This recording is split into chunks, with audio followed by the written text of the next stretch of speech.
I hope you all can see and hear me. I mean, you can see my screen and hear my voice. So let's start. आज का topic हमारे पास है isomerism, यानी कि isomers के बारे में हम लोग आज बात करेंगे, which is going to be very interesting. Why? Because isomers बहुत confusing लगता है. आइसोटोप्स, आइसोमर्स, कभी कभी इनमें कन्फ्यूजन भी होती है और बहुत सारे टाइप्स होते हैं, नाम याद करने पड़ते हैं, MCQs बहुत अलग से आता है इसका.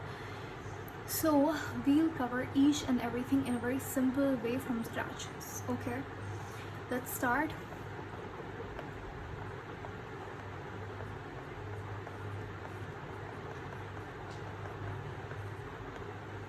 सबसे पहले वही टिपिकल आपको पता होना चाहिए. अच्छा, आइसो एंड देन मर. आइसो का मतलब क्या है? सेम.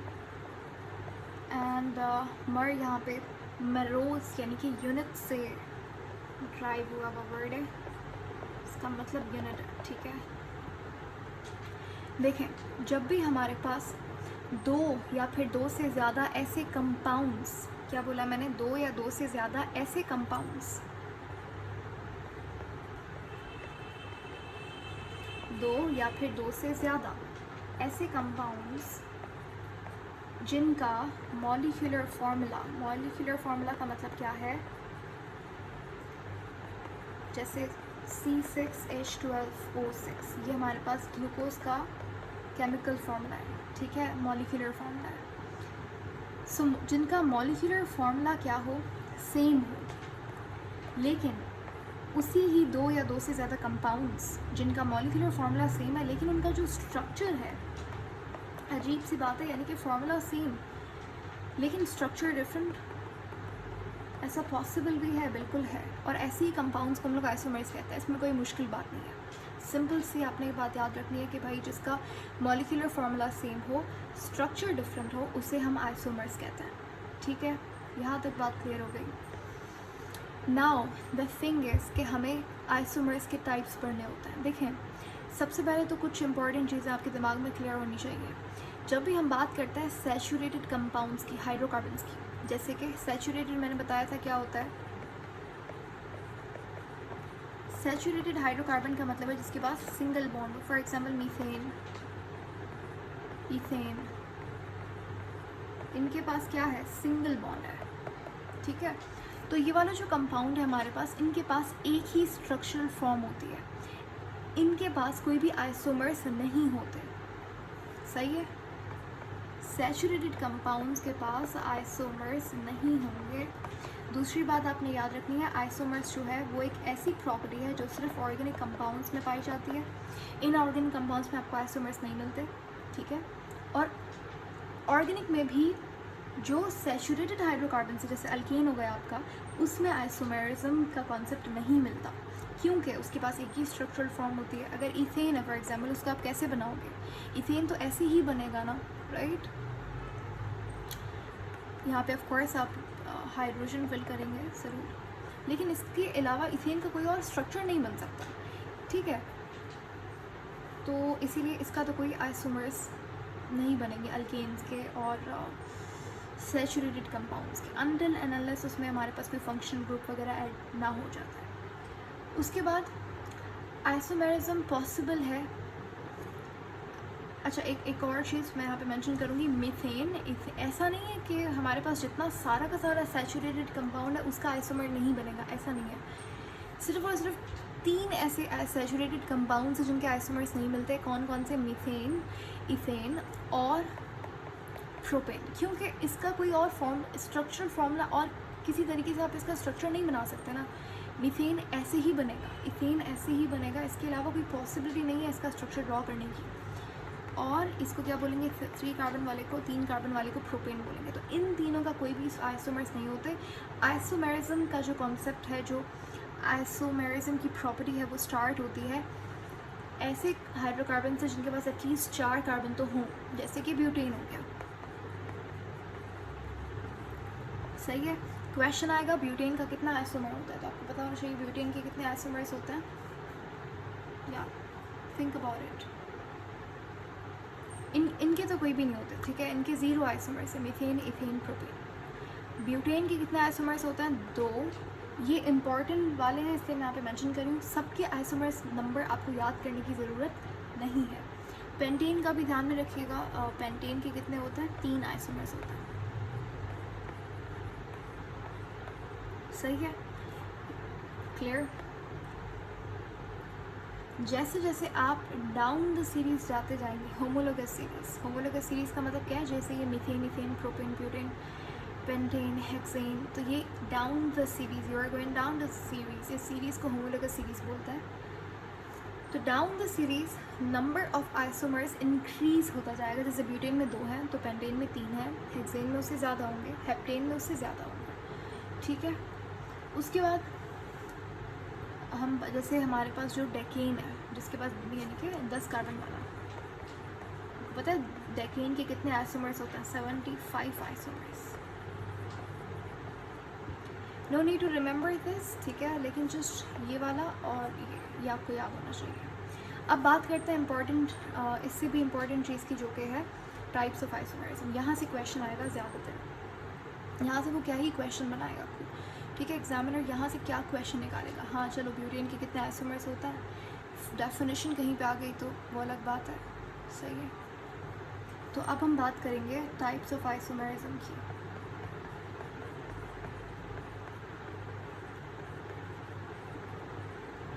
मैं आपको बिल्कुल भी मुश्किल करके नहीं बताऊंगी कि अच्छा ये स्ट्रक्चरल है, फिर ये चेन, स्केलेटल, पोजीशन, नो। बहुत मुश्किल करके जब आइसोमर्स का कॉन्सेप्ट अगर आपको ऑल एट वंस अगर आपको टाइप्स दे दें तो इट्स वेरी कंफ्यूजिंग, ठीक है। I can relate to that myself. So we'll break it down into parts. सबसे पहले देखो, आइसोमर का जब हम बात करते हैं टाइप्स की, बायो में कैसे होता है? बायो में जैसे हम पढ़ते हैं टिश्यू के टाइप्स होते हैं, कनेक्टिव, मस्क्यूलर, एपिथेलियल और फिर नर्वस टिश्यू, 4 टाइप्स होते हैं।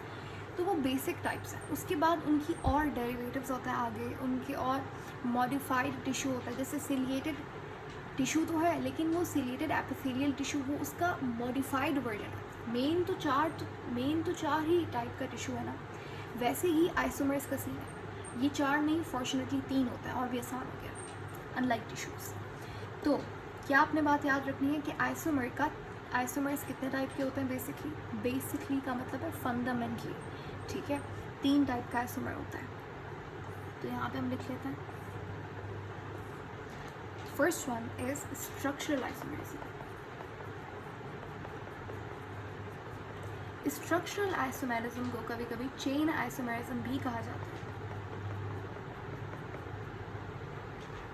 अब यहाँ पे चेन आइसोमेरिज्म अलग से भी एक टाइप होती है, लेकिन कभी कभी जब हम बात कर रहे होते हैं ना स्ट्रक्चरल आइसोमेरिज्म की, तो डायरेक्टली सिग्नल करता है चेन आइसोमेरिज्म के बारे में बात हो रही है। Okay, if this sounds bit weird to you, तो इस बात को भी यहाँ पे रहने देता है। Just make sure. Okay, 3 type हैं, कौन कौन से? स्ट्रक्चरल, उसके बाद चलो मान लो अभी थोड़ी देर के लिए स्ट्रक्चरल का दूसरा नाम क्या है? चेन आइसोमेरिज्म, ठीक है, चेन आइसोमेरिज्म। दूसरा हमारे पास टाइप कौन सा है? Cis trans isomerism. इसका ही दूसरा नाम है हमारे पास जियोमेट्रिक आइसोमेरिज्म, ठीक है, क्लियर। थर्ड हमारे पास जो टाइप है वो है टॉटोमेरिज्म।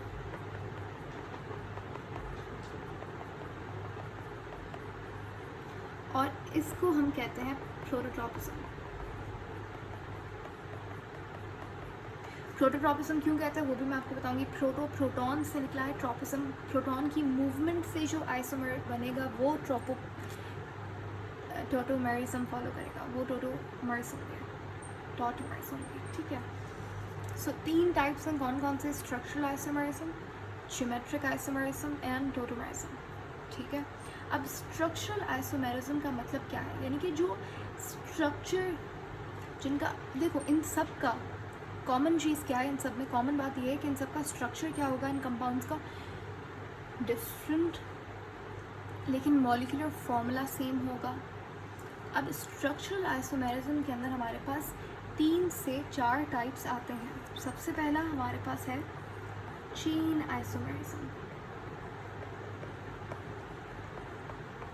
चेन आइसोमेरिज्म नाम से आपको पता लग रहा है चेन किसको बोल रहे हैं ये लोग, जो पेरेंट चेन है उसकी बात हो रही है। तो जब भी डिफरेंस आए in the number of carbons in the main chain और प्रिंसिपल चेन और पेरेंट चेन, ठीक है, क्या बोला मैंने, डिफरेंस,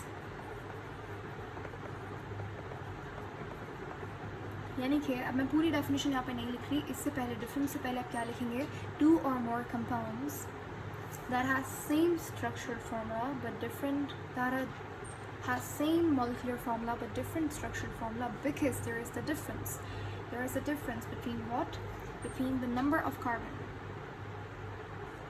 या फिर in the carbon atoms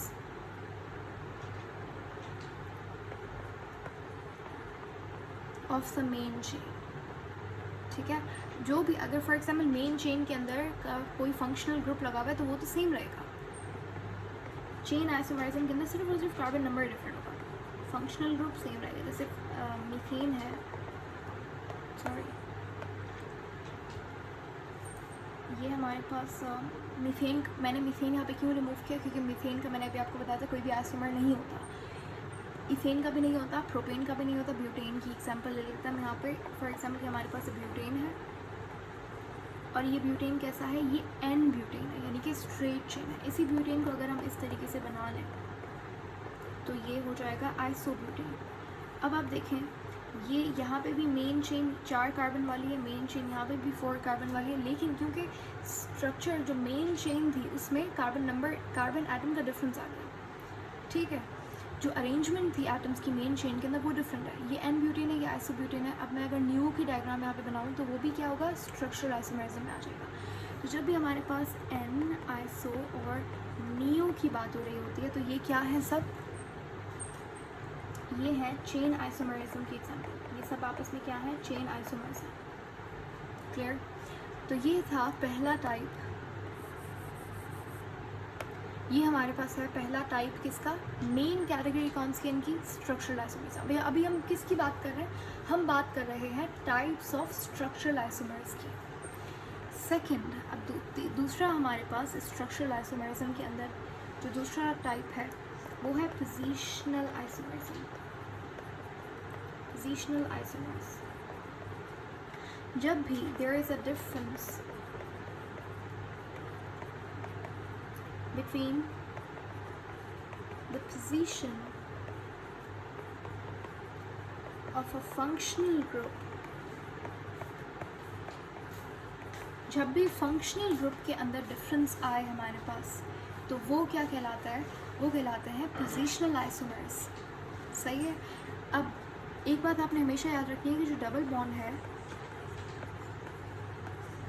उसको भी हम एज अ फंक्शनल ग्रुप कभी कभी ले रहे होते हैं जब हमारे पास एक एक्स्ट्रा कोई एक्चुअल फंक्शनल ग्रुप अटैच नहीं होता, क्योंकि डबल बॉन्ड क्या है, उसको हम प्रियोरिटी देते हैं फंक्शनल ग्रुप से पहले, और वो साइट ऑफ रिएक्शन भी होता है, ठीक है। तो अगर हम बात करें ना difference of position of functional group, यहाँ पे हम ये भी कह सकते हैं कि अच्छा डिफरेंस बिटवीन क्यों लिखा मैंने यहाँ पे, difference in the position of a, अच्छा फंक्शनल ग्रुप होना क्या चाहिए, सेम फंक्शनल ग्रुप होना चाहिए। ऐसा नहीं कि एक एल्कोहलिक है, एक एल्कोहल की बात लगा हुआ है फंक्शनल ग्रुप और एक कंपाउंड में लगा हुआ है ईस्टर, ऐसा भी नहीं होना चाहिए, ठीक है।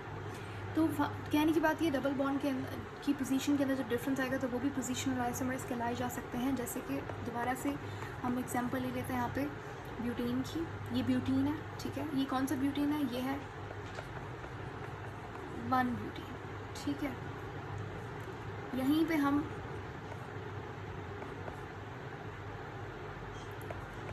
यहाँ पे हमने जो डबल बॉन्ड थी उसकी पोजीशन चेंज कर दी तो ये हो गया 2 ब्यूटेन, ठीक है। इनका स्ट्रक्चर डिफरेंट है लेकिन फॉर्मूला अगर आप देखें तो ये भी CH4 है, सॉरी ये भी क्या है C4H10 और ये भी क्या है C4H10। फार्मूला सेम है, मॉलिक्यूलर फार्मूला सेम है, स्ट्रक्चर डिफरेंट है, सही है। तो क्योंकि यहाँ पे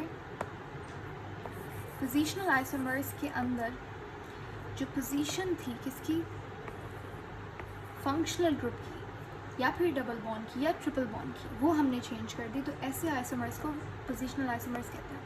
तीसरा हमारे पास है फंक्शनल ग्रुप आइसोमर्स या फिर फंक्शनल आइसोमर्स। जब भी there is a difference, there is a difference in what? In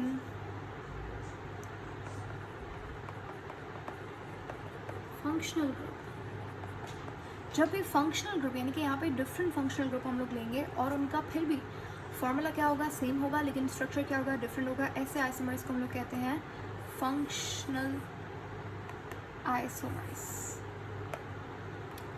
जैसे कि हम लोग एग्जांपल लेते हैं ग्लूकोज का,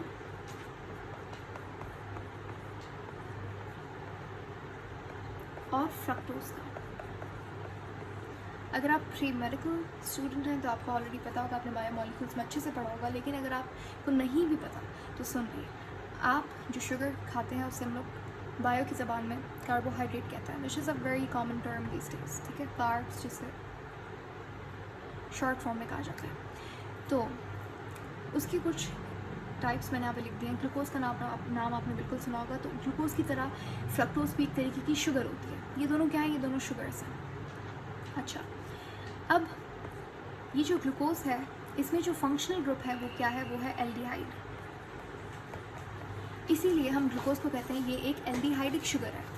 लेकिन जो फ्रक्टोज है, फ्रक्टोज क्या है, फ्रक्टोज के अंदर कौन सा फंक्शनल ग्रुप है, इसके अंदर कीटोनिक फंक्शनल ग्रुप, इसके अंदर कीटोन लगा हुआ है, ठीक है। एल्डिहाइड यानी कि CHO, कीटोन यानी कि COR। इसके अंदर फंक्शनल ग्रुप्स दोनों क्या है, डिफरेंट है, सही है। यानी कि इनका जो स्ट्रक्चर बनेगा वो तो मुख्तलिफ होगा, डिफरेंट होगा, लेकिन इनका जो फॉर्मूला है वो दोनों का सेम है। ग्लूकोज क्या है, ग्लूकोज भी C6H12O6 है और फ्रक्टोज भी C6H12O6 है। Formula same, structure different. क्यों डिफरेंट, क्योंकि फंक्शनल ग्रुप्स डिफरेंट है। तो ऐसे आइसोमर्स को क्या बोलेंगे, functional group isomerism. Clear, simple सी बात है। अब क्वेश्चन क्या आएगा, यहाँ पे आपको दो चीज़ें याद रखनी है आपसे। एक तो आपको पता होना चाहिए कि एल्डिहाइड और कीटोन ये दोनों आपस में कैसे फंक्शनल आइसोमर्स हैं, ये दोनों आपस में फंक्शनल ग्रुप आइसोमर्स हैं। अच्छा, इसी तरीके से ईस्टर और अल्कोहल ये दोनों भी आपस में फंक्शनल आइसोमर्स हैं। अल्कोहल यानी कि OH, ईस्टर यानी कि COOR। Okay,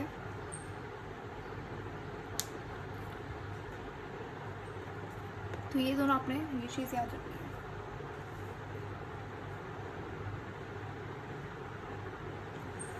okay, I am sorry, यहाँ पे ईस्टर नहीं ईथर आएगा, ether and alcohol. Okay, any questions so far?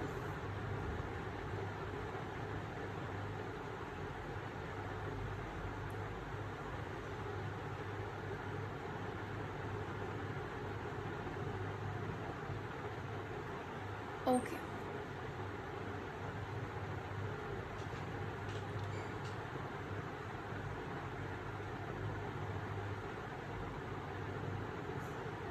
ठीक है, नो क्वेश्चंस। हाँ, ईथर का हमारे पास फंक्शनल ग्रुप कौन सा होता है, OR। O ऑक्सीजन, R क्या है, एल्काइल है। तो ये हो गए तीन। लास्ट वाला एक है जो इतना कॉमन नहीं है लेकिन फिर भी कुछ टेक्स्ट बुक्स के अंदर हमारे पास है, पंजाब में भी है और आई थिंक इम्पॉर्टेंट, ईजी है बहुत, तो कोई प्रॉब्लम नहीं होनी चाहिए आपको। चौथा वाला जो टाइप है किसकी, सब टाइप है किसकी, स्ट्रक्चरल आइसोमर्स की। इसे हम कहते हैं मेटामेरिज्म। मेटामेरिज्म क्या होता है, दो ऐसे कंपाउंड्स जिनके अंदर डिफरेंस हो, जिनका फॉर्मूला क्या हो, सेम हो, लेकिन डिफरेंस हो स्ट्रक्चर में। कैसे डिफरेंस हो, क्या डिफरेंस हो, डिफरेंस इन अनईक्वल कार्बन, या फिर आप बोल सकते हैं unequal distribution of carbon atoms on either sides of a functional group.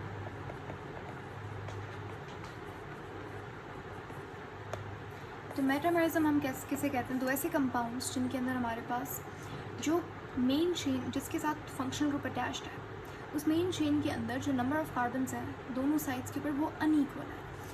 ठीक है, ऐसे दो कंपाउंड्स को हम कहते हैं क्या? मेटामरिज्म। जैसे कि ईथर की बात करें तो ईथर क्या है? OR group. तो अगर मेरे पास यहाँ पे एक कंपाउंड है, ये कितने कार्बन्स हो गए? पेंटेन हो गया। ठीक है, तो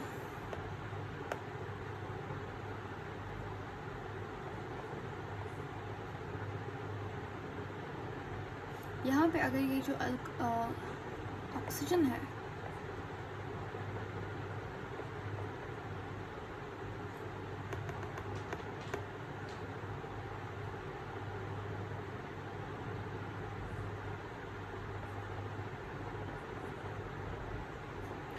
जब ये बीच में आएगा ईथर के, ओके नहीं मुझे क्वेश्चंस आ गए, I am just going to reply to all of them in the end. ठीक है, हाँ, so where were we? Ether की बात कर रहे थे हम लोग, OR।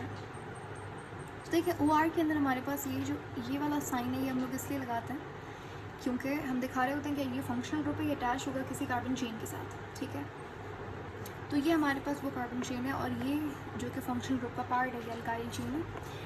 ये मिथाइल भी हो सकता है, इथाइल भी हो सकता है, कुछ भी हो सकता है। फॉर एग्जाम्पल अगर मैं बात करूँ, ये मैंने ईथर का एक जनरल स्ट्रक्चर बना दिया है। ठीक है, अगर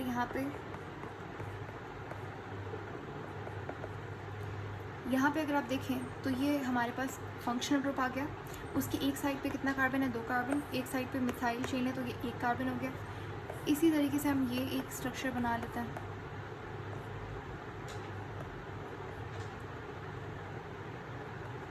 C5H11। ठीक है, पेंटाइल चेन हो गई। तो यहाँ पे नंबर ऑफ कार्बन हमारे पास आइदर साइड ऑफ चेन पे क्या है? डिफरेंट है। अब इनका फॉर्मूला क्या होगा? सेम होगा, लेकिन इनका जो अच्छा नहीं, ऐसे नहीं। देखें ये वाला जो है ना हमारे पास, इसका स्ट्रक्चर, इसका जो आइसोमर होगा वो ये होगा। ठीक है,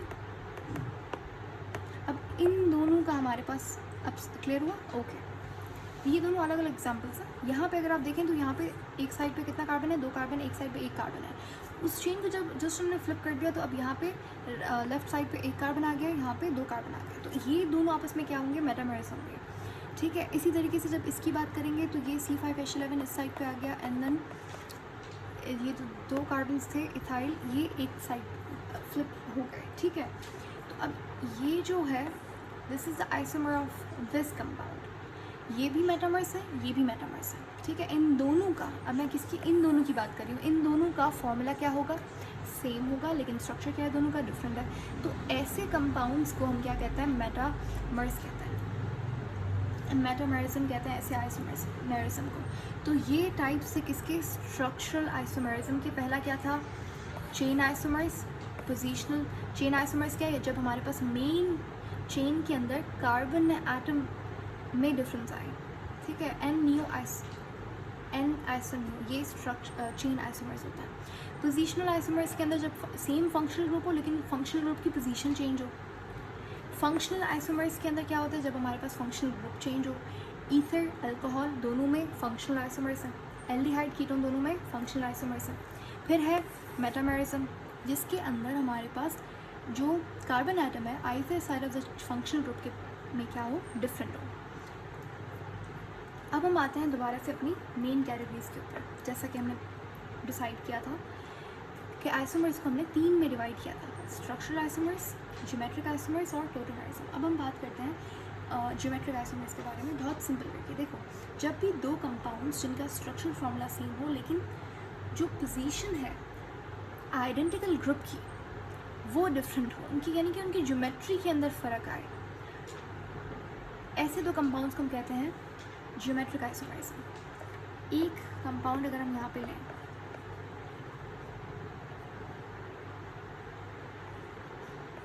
अभी मैं आपको कोई भी फंक्शनल ग्रुप वगैरह लगा के नहीं समझा रही, मैं जस्ट आपको यहाँ पे ABC करके समझ लेता हूँ।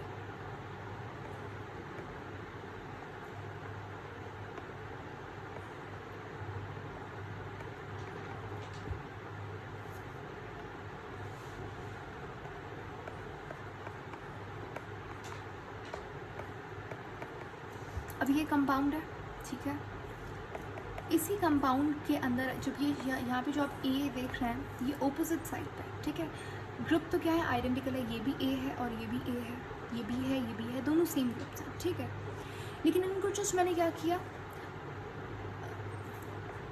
A जो था वो एक साइड पे आ गया, B एक साइड पे आ गया। अब यहाँ पे अगर आप देखें तो इनका फॉर्मूला क्या होगा, दोनों का सेम होगा। ये भी सेम कंपाउंड है, ये भी सेम, फॉर्मूला दोनों का सेम हो, लेकिन स्ट्रक्चर क्या है, स्ट्रक्चर आपके सामने है, डिफरेंट है स्ट्रक्चर।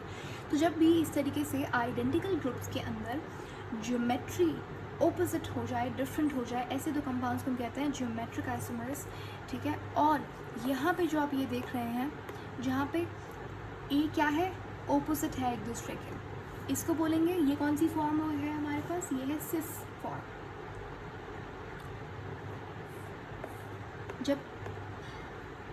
जब एक साइड पे होगा आइडेंटिकल ग्रुप तो उसे ये वाली सिस फॉर्म होगी, और ये जब ये ऑपोजिट होगा, आइडेंटिकल ग्रुप ऑपोजिट होगा एक दूसरे के, तो ये होगी ट्रांसफॉर्म।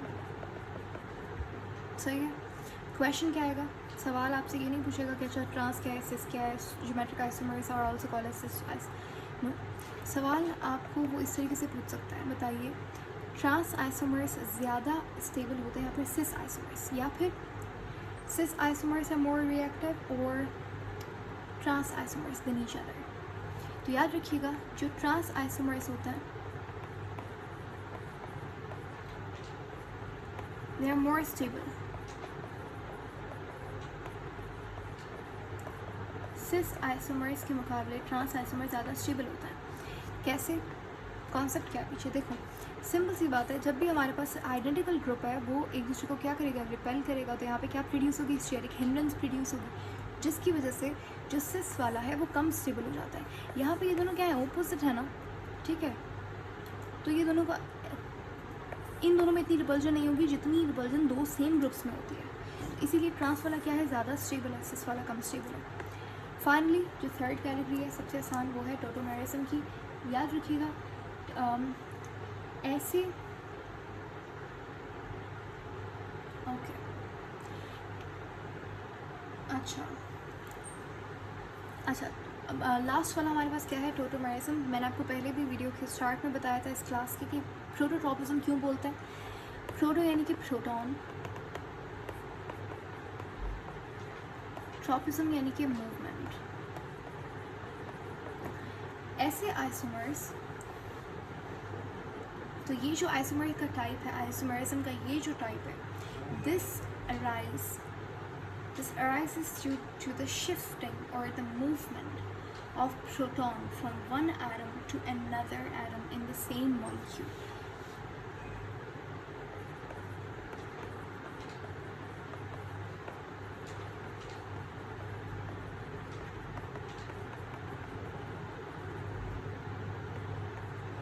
जब एक मॉलिक्यूल के अंदर